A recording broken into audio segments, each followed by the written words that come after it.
Native Americans suffered a genocide right here on their homelands, and it's not being recognized as a genocide. That's not all. At Wounded Knee in 1973, the Native Americans tried to get justice for horrific wrongs, and the government responded with force, armed force, with weapons of war. It was a modern genocide. There are two more modern genocides that took place right in the public eye. In 1993, a small group of former Seventh-day Adventists calling themselves Branch Davidians were murdered at Waco by the US government. And just before that, in 1992, the Weaver family was attacked by the feds and the murders commenced. Officer Out Roderick shot and killed the Weaver's dog, then snipers shot and killed the Weaver's son, Samuel. A full siege was mounted by the feds, and the feds shot and killed Weaver's wife Vicky. Court litigation exonerated the Weaver family later, but in the meantime, the feds had murdered innocent American citizens. This is April Schulthies. I think the Weavers were attacked for their religious beliefs.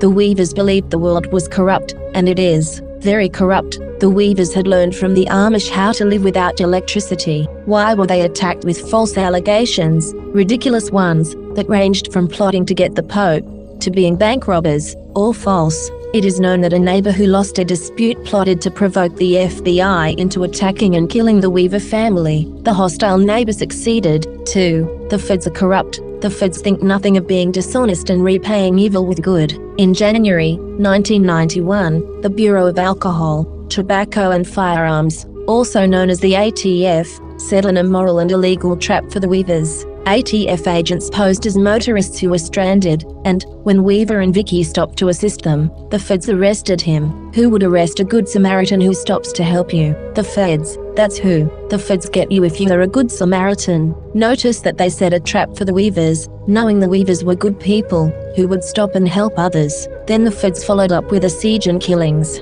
The murders of the Weaver family made federal law enforcement call for reforms, saying they wanted to prevent a repeat of the losses of life at Ruby Ridge. But they repeated it, and killed more victims, not long after, at Waco. The feds said they cared about the public's confidence, but clearly they didn't care about American citizens themselves. There are basically two groups in the world, the godly and the ungodly. Which are you? This is April Schulthies, using the computer to generate this message. I am a victim of genocide. This is Rome, and Rome poisons my dogs, killed two of my brothers, and my niece, and came after me, too. They're after me still. Once Rome decides to put you down, they want you dead. Rome is still here. Rome is responsible for the genocide of Jews, Africans, Muslims, Russians, Irish, Celts, Japanese, Chinese, aborigines, Vietnamese, Koreans, Hmong, Hawaiians, Eskimos, Native Americans, and more.